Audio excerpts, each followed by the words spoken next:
Roger glanced around the desert once more. Nothing but the cloudy sky and the sand scattering in the wind. With nothing else to do, he checked his magazine, already knowing how many bullets he had. Full. Adjusting his helmet, Roger sighed and turned back to face Elliot. What a waste of time. I freaking hate being deployed in the desert. The sand is more of a threat than anything I've seen so far. Roger picked up a glove full of the yellowish dust, letting it slip between his fingers. Yeah, if there were any actual threats out here. I can't remember the last time we actually saw anything. Elliot replied, staring off into the horizon, his visor dampening the bright sunshine. His heavy boots were sinking slightly into the ground, causing him to constantly have to reposition his feet. Me neither. Still, better than just sticking around back at base, getting yelled at by Sergeant Brills. Elliot narrowed his eyes. Hales, Sergeant Hales. Right. The sun beat down heavily upon the pair as they moved onwards, barely bothering to check their surroundings.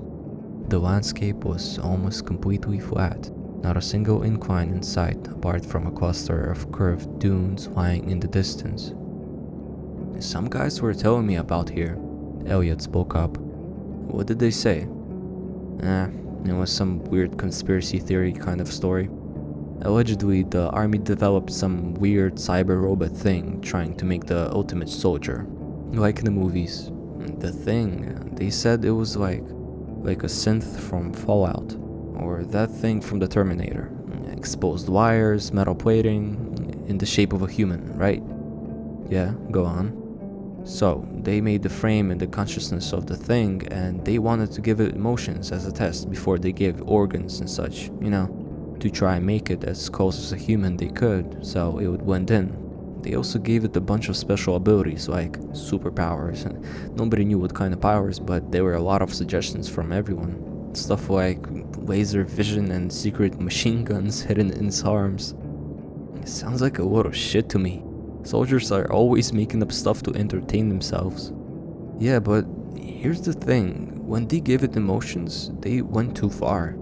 Ended up making it too real, so it didn't want to fight and stuff, it just wanted a normal life. And before they could disassemble it and start over again, it ran off into the desert. Some of the guys said they saw it the other day, moping around in its metal frame. Maybe we can catch a glimpse and make this deployment useful. Let's head over to the dunes, there might be a few targets camping there anyway. Nodding, Elliot walked calmly by Roger's side, noting an increasingly ominous feeling as the dunes moved closer. They were mostly smooth and curvy, with some large chunks of rock scattered around, poking up from the sand. Roger headed up to the top of the slopes, staring out across the horizon. A small opening was poking out from the side of one of the dunes, seeming to lead into a cavern of some sort. Intrigued, Elliot quietly stepped inside, forgetting to report the discovery to Roger in his curiousness. It took a few seconds of adjustment before Elliot's eyes could make out anything. The cavern walls were covered in bizarre scratchings stretching out across the ceiling. Strange footprints were etched in the sand where Elliot put sway, not like that of any other soldier or animal. Elliot traced his hand across the marks. The longer he looked, the more similar they looked to words or phrases. He could just make one of them out. Lonely. So lonely. Taking a step back, Elliot gasped, frantically glancing around the walls once more. It was the same message, carved everywhere it could fit. Lonely. So lonely. Elliot rushed out of the cavern, the previous sense of dread now encompassing his entire body. Roger? Roger's arms were twitching slightly, his face pointed upwards to the sky. The skin from his legs began to peel back, exposing a chrome-colored surface. Within a few seconds, Roger's body had shed like snake skin, his uniform dropping to the sand. And standing in Roger's place, a grayish android, the sunshine beaming off its polished torso. Why did I even try?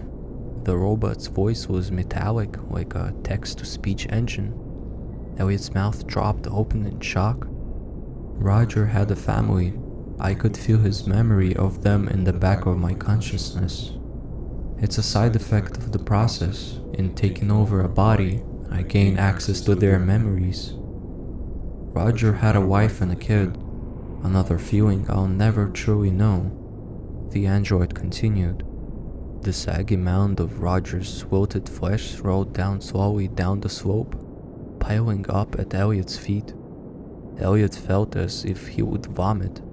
I can only host the appearance of a body once it's dead. That's how I was programmed. It was an infiltration tactic by my designers. I guess it did work after all. Roger was dead before you were even deployed with him.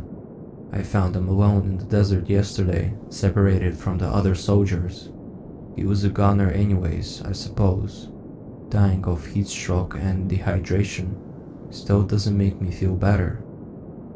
There was a long pause, and the wind began to whistle through the dunes. I just wanted to pretend. Pretend I was human. Pretend I had friends, connections, people to talk to and listen to. There's nothing to do. No one to talk to out there. They hurt me, Elliot. They broke me apart and built me up again time after time until they got me just right. The scientists, the doctors, I can never go back. I'd be scrapped for parts.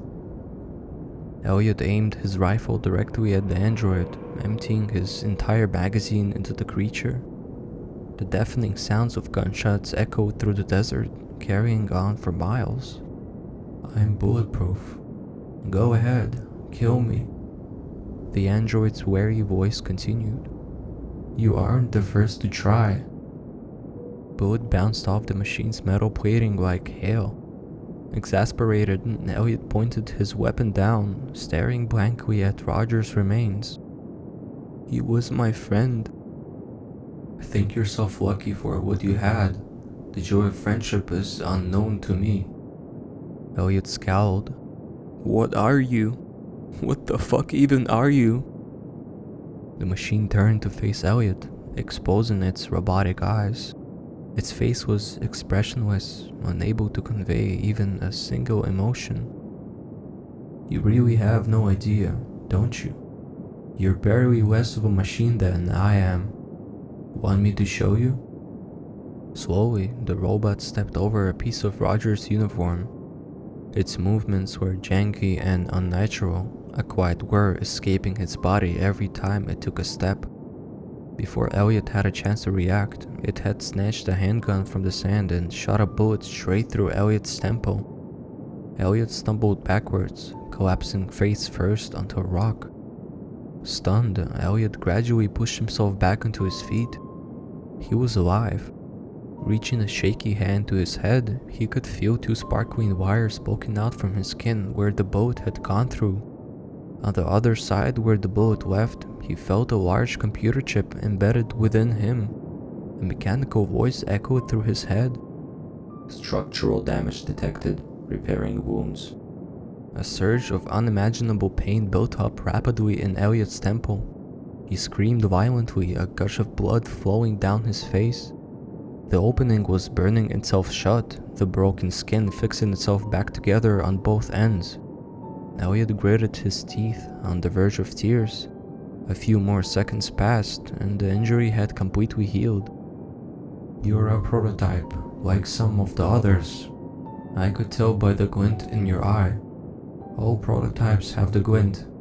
You're part human, part machine, Elliot. Roger wasn't a prototype, but I reckon he would have become one eventually, had he survived a few more weeks at the base. What the fuck did they do to me? Elliot panted, his hands clutched into either sides of his head. What they're going to do to everyone, now that their little project with me turned out so badly. Why make one ultimate soldier when you can make millions through the miracle of cybernetics? Of course, you aren't meant to find out. There's a device in your head that deletes the memories of seeing the wires and computer chips if you get injured in the field. It works for seeing other people's injuries too. I just shot straight through it. If I had shot you in the leg, You'd have forgotten there was any injury at all by now. Elliot fumbled around with his holster, eventually pulling out a ridged knife from his waist. With little hesitation, he stabbed the knife deep into his arm, ripping open the flesh like paper. A series of flashing lights and green cards exposed themselves, coated with a slimy layer of broken skin. Elliot dropped to his knees, crying out once more in agony. "What am I?" In a psychotic rage, Elliot dropped the knife and began to rip out the hardware, tossing it carelessly through the air. Metal wiring and rugged chips flew out of his forearm, scattering onto the sand. Soon only an empty space was left, devoid of bone or muscle. "Kill me! Kill me!" Elliot begged the robot, groveling at its metallic feet. "No," it answered, looking down upon Elliot with pity.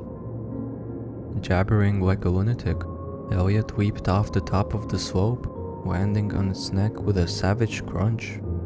The robot gazed down at his broken body as the sand in the wind slowly piled on top of the soldier, the desert swallowing him whole.